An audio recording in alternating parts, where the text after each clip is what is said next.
Welcome to the Abundance Hack Show, Season 4, where we are focusing on mastery. The last 3 seasons, I gave you the information.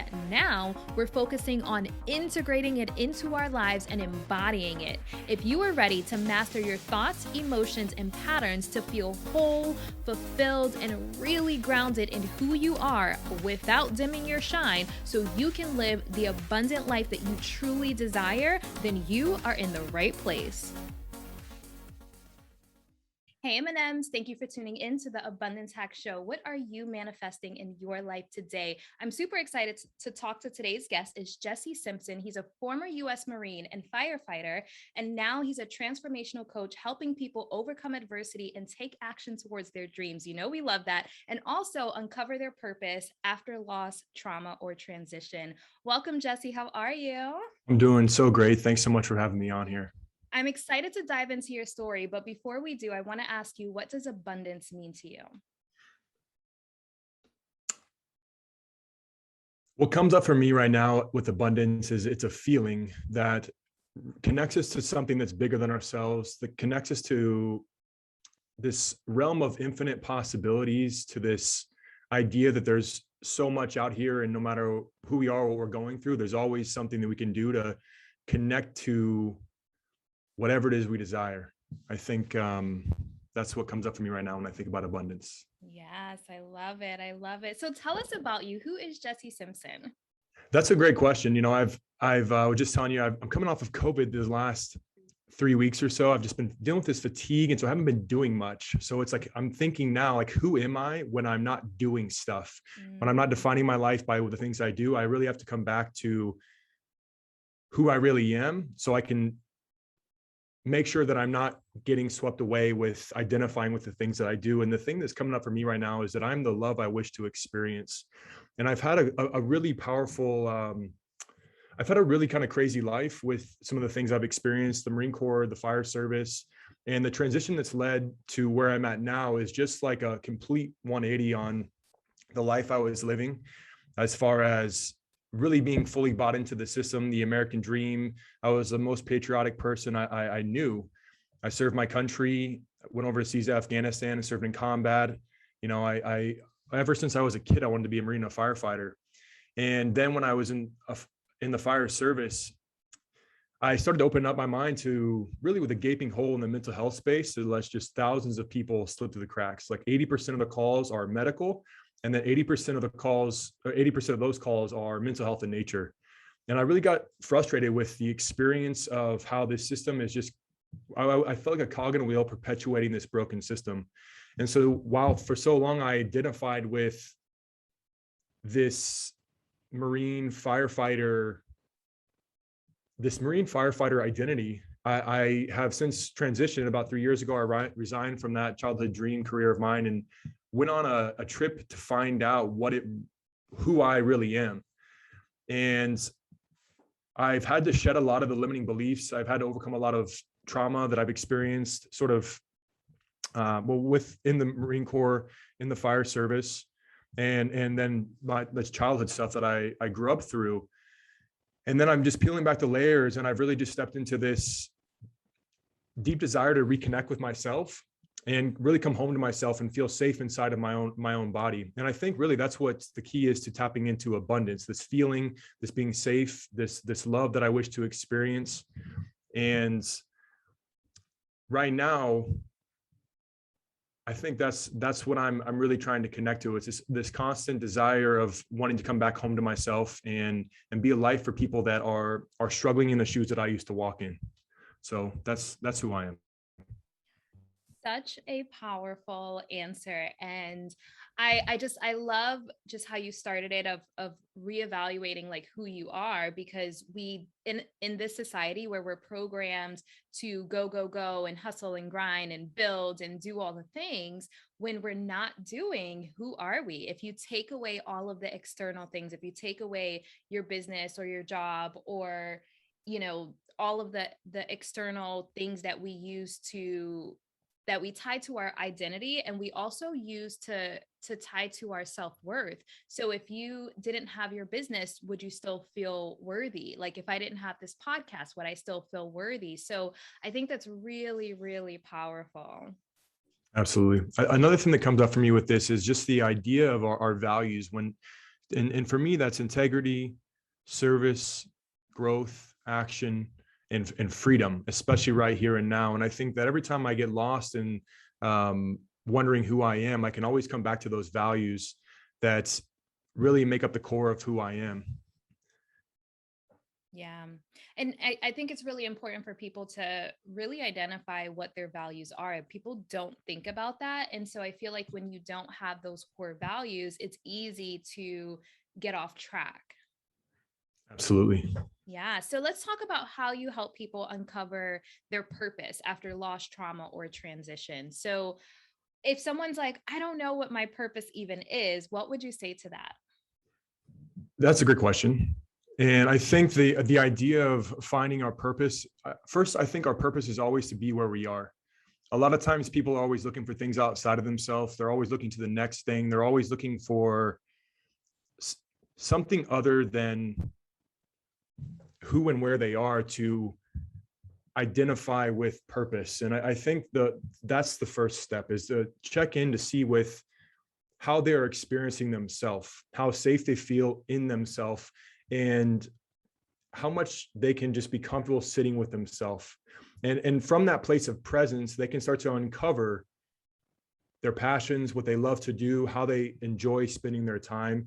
And for me, I believe that we are meant to serve something larger than ourselves here. And that can mean anything from our family, our kids, or our wife, our spouse, whatever it is, serving that person, our community, our country, the world at large, whatever it is that really brings energy to our life. I think that's where I like to always push people towards, is like, what do you love to do? And what do you want to contribute to that's going to bring meaning to your life? So that's where I'd start. Check in with where they are with themselves, what they love to do, and then point them in the direction of how they can bring what they love to do to serve something larger than themselves, a wider audience, whether it's something small in their immediate community or something big and grand and earth shattering. Yeah. So I would find, especially with what I do with sound therapy, there's a lot of people that are not comfortable in their bodies. So if someone has experienced some trauma or loss, how would you recommend helping them get back into their body and be comfortable in their own, like, I wanted to say essence. So not just like body, but even just their own energy, like their thoughts and feelings and emotions. First, I'll like to say that I am no expert in coming back into your body. I am working through this right now. This is like my main intention for this year, is to really come back home to myself. And I think that we experience, a lot of times childhood stuff, or some severe trauma or loss, or just disconnection or transition, coming out of the military, or leaving a career, or right now with what's going on in the world. Like, we have this identity crisis where we find that our feelings are so painful that we can't feel them. So we distract ourselves, we escape in our mind, we go somewhere else, and we try to rationalize our pain away and explain it away or suppress it, or whatever number of different things we might do. So I'll say that. But what I found, though, is the key to coming back home to yourself and feeling safe in your own body is, first, you have to feel the emotions. You have to feel the experience of the emotions. And it's interesting, once I've started to do this, it's like our emotions come in like these 90-second waves, it seems like. And as long as we're able to sit there and feel our experience, we start to build a sense of trust with ourselves. And as we start to build this sense of trust with ourselves, because we're allowing ourselves to feel then and express, whether that's writing or communicating or screaming in a pillow, whatever it is, to get that energy out and to feel what's going on, we slowly start to chip away, to tear down the walls that have been built up around us to protect us, and then start to come home to ourselves. So I think that's the first place to start, is to just recognize, one, that it's an ongoing journey. Number two, that the key is to coming home to yourself is to feel safe in your own body. And one of the most important things to do that is to feel into your experience and to express the feelings, the emotions, the pain that is going on inside of you.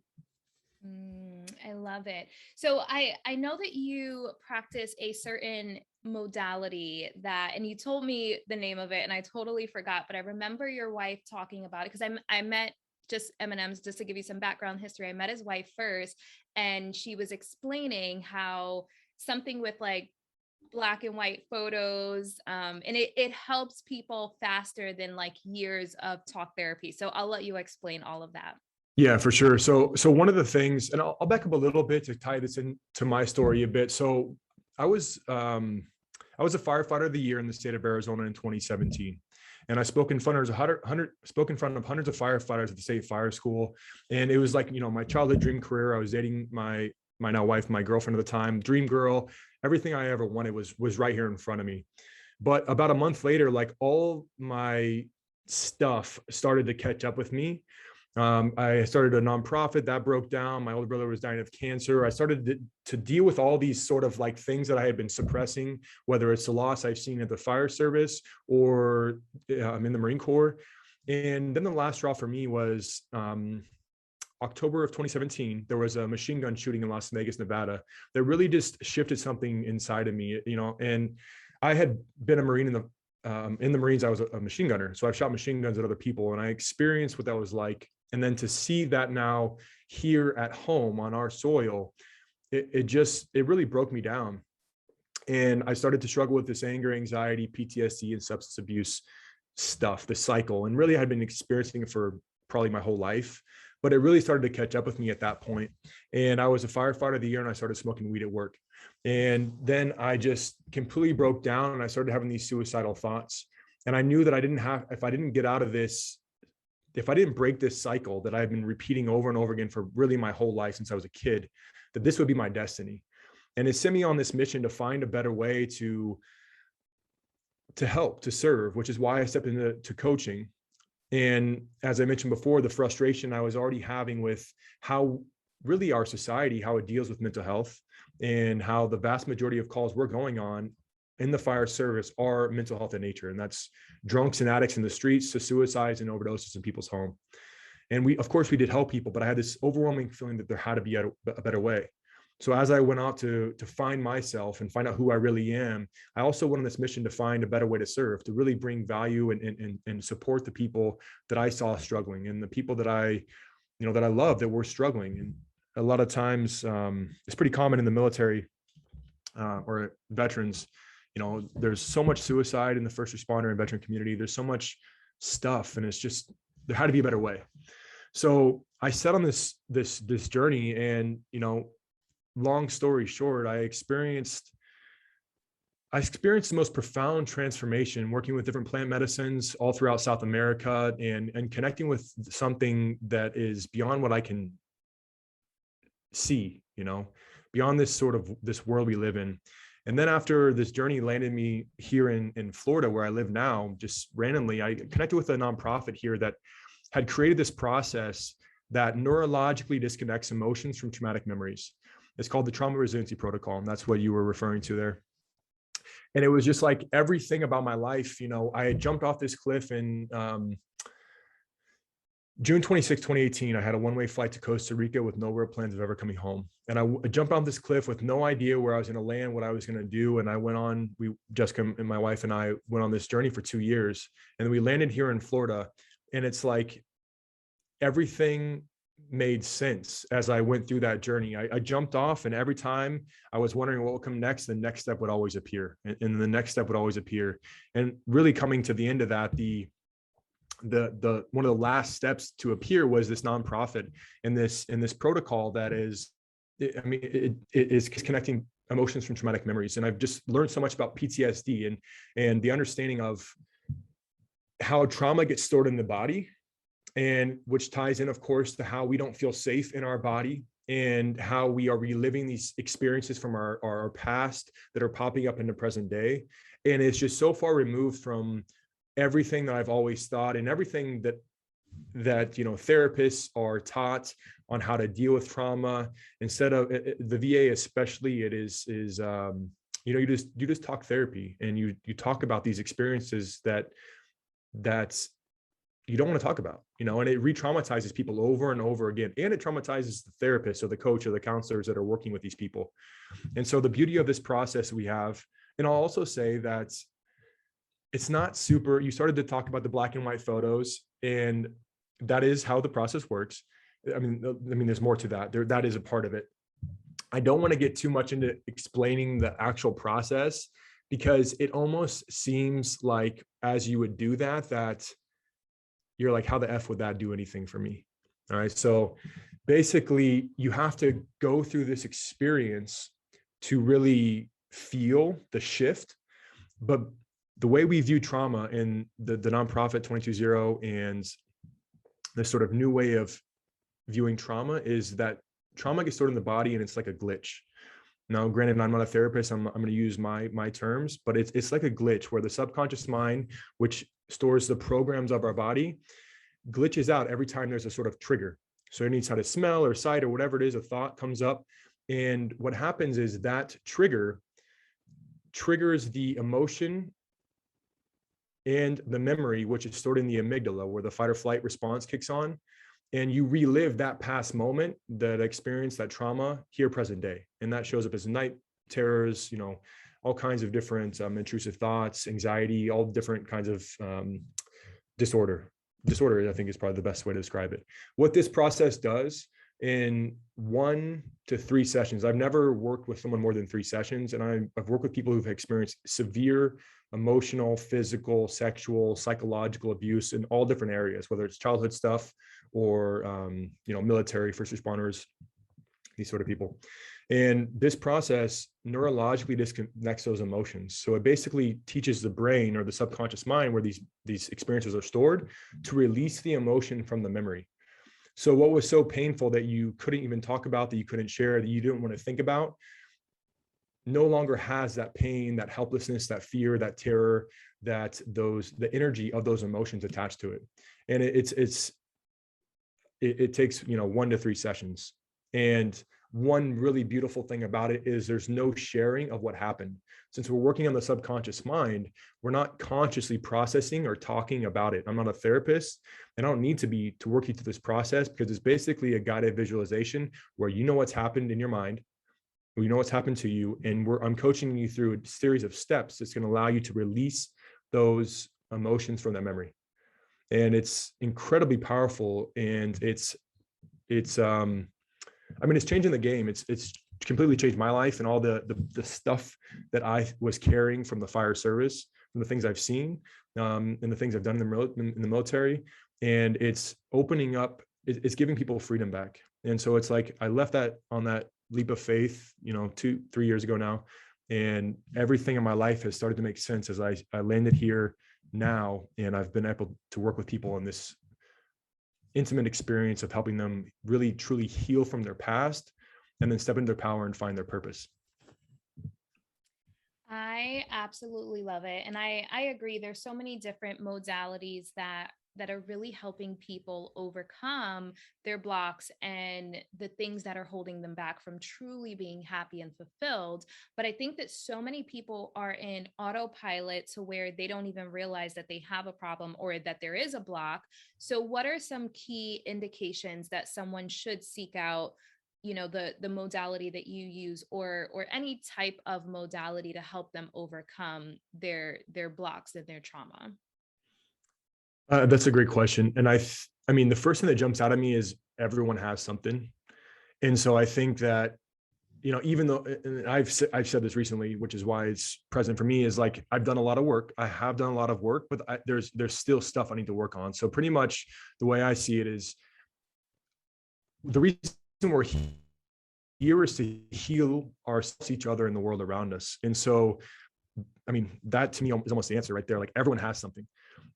But moving beyond that, the idea is, if there's any thought, feeling, or emotion, or excuse me, if there's any memory from your past that triggers negative thinking or negative emotions, that right there, we can handle. We can take care of that. Nightmares, those intrusive thoughts, anxiety, depression. I believe that suppression leads to depression. So oftentimes that is us suppressing our anxiety or whatever it is. So any sort of diagnoses, of course, like PTSD, but I think that puts a lot of people off. And then they're like, I don't have PTSD. And I said that for a long time. But I mean, when you look at the like the list of symptoms or whatever that would lead to someone having PTSD, it's like most people have that, it's, so I think the first thing to do is just to let go of the idea that something is wrong with you or the shame that comes with that, and just ask for help and connect. And in the experience of asking for help and connecting, you're going to get what you need to really heal yourself.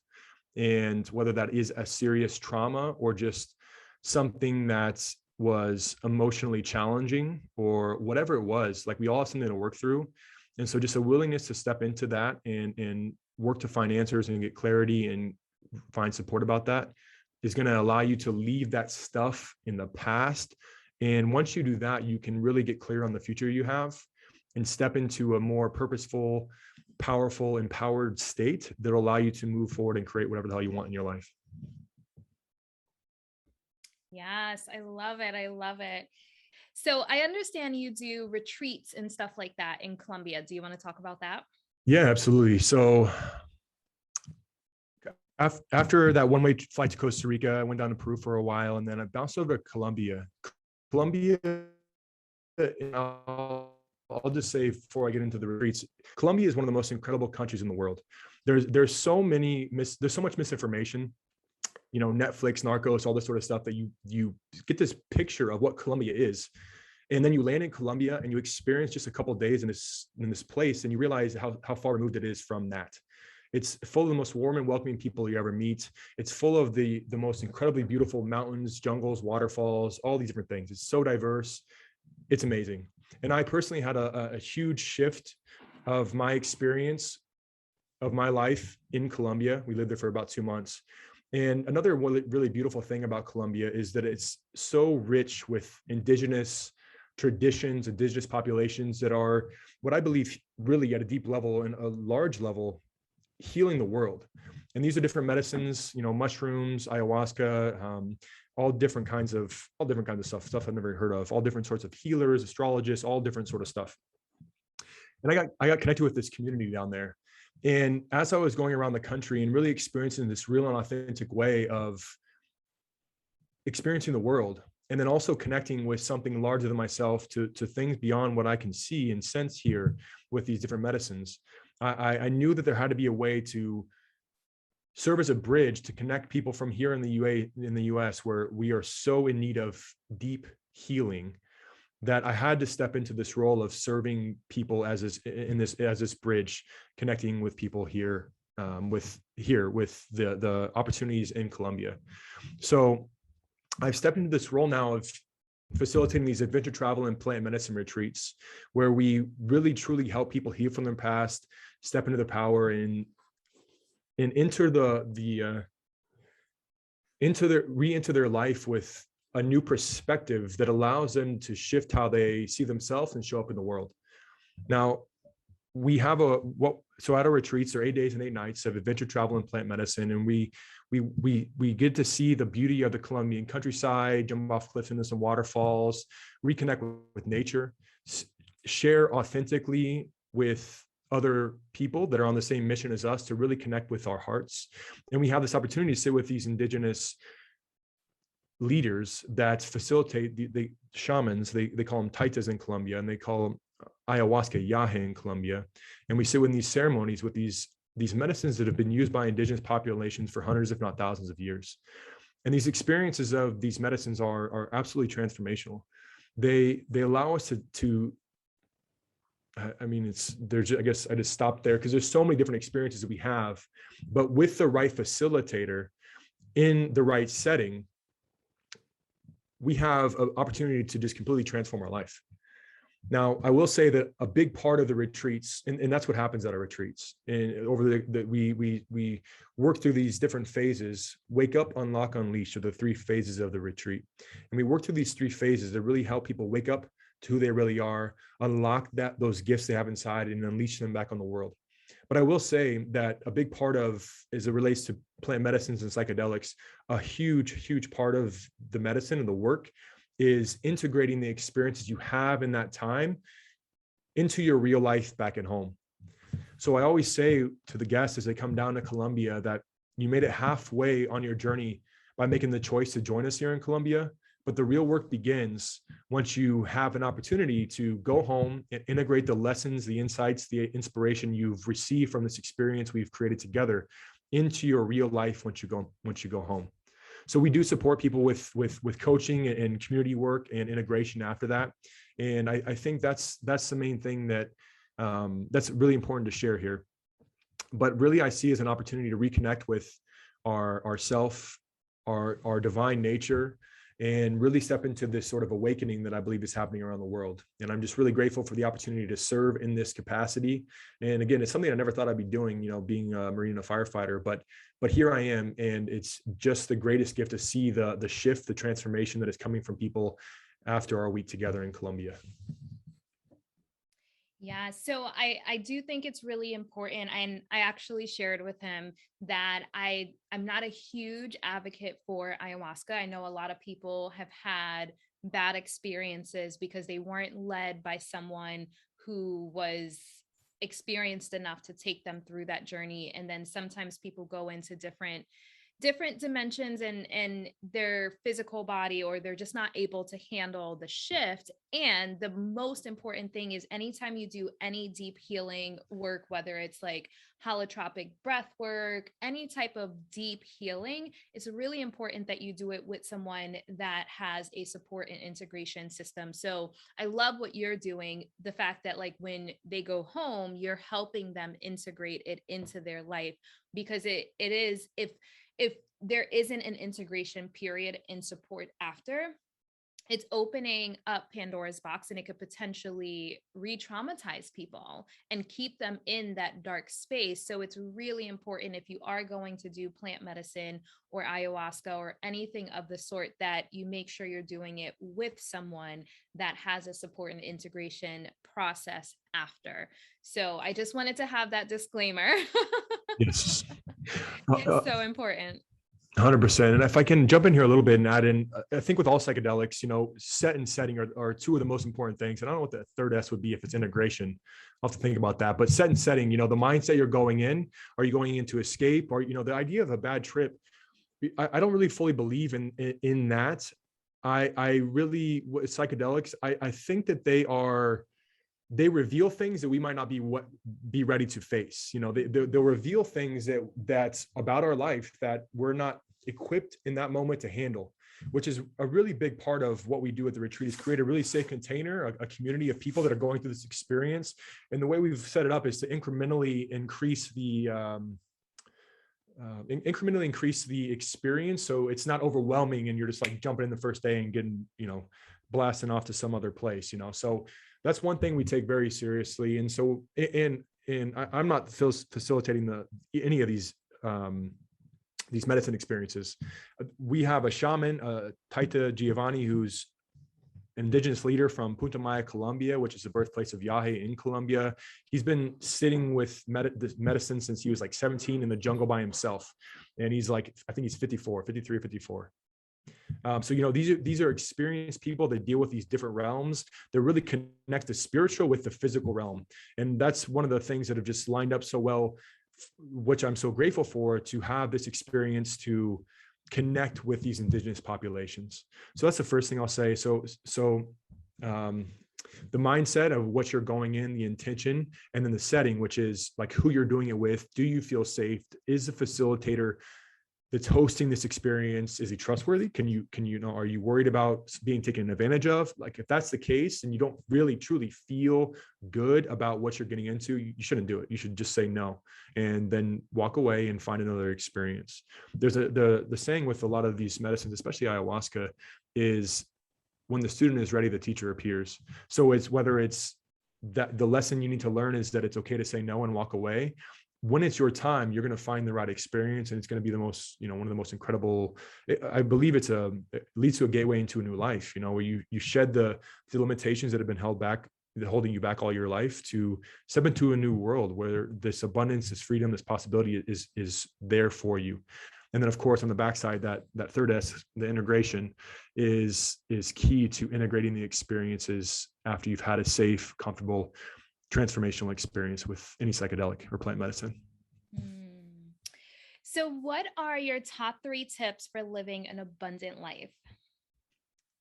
First is come home to yourself, feel safe in your own body, connect with your heart. Second is allow yourself the opportunity to heal from your past. And the third is to get clear on the future you want for your life. If it's different if you want to have a future that's different from your past, you got to get clear on what exactly that is. Full of abundance, love, life, whatever it is. Get very clear and start to live your life as if that reality that you desire is already yours. And once you connect with those feelings, I believe that is what creates the abundance that we desire. I love it. I love it. So where can people find you online? Yeah, so check me out on Instagram at action_Jesse. Probably just the best thing would be to message me on there, say, hey, let me know if you got any takeaways from that, and I'll point you to the retreats if you're interested in those, or learning more about the trauma resiliency protocol. I love just connecting with people online. So shoot me a message over at action_Jesse on Instagram. Awesome. Thank you so much, Jesse. I love the work that you're doing. So we need more healers. We need more people bridging, people from, like, if they're in the US, to like the shamans in Colombia. So I love everything you're doing. I love the healing modality that's really helping people overcome their blocks and their trauma in a short period of time. And I do want to say, when I say a short period of time, there is no quick fix, but you don't have to go to years and years of talk therapy to overcome some of the things that you've experienced. So I love everything you're doing. Thank you so much. I'll send that love right back to you, and I appreciate you having me on. Thank you. All right, M&Ms, until next time, be decadent. Thank you for tuning in to the Abundance Hack Show. I would love to hear from you. Leave your comments and questions, and don't forget to subscribe so you don't miss any of our yummy episodes. Every time you leave a 5-star rating or review, I do my happy dance.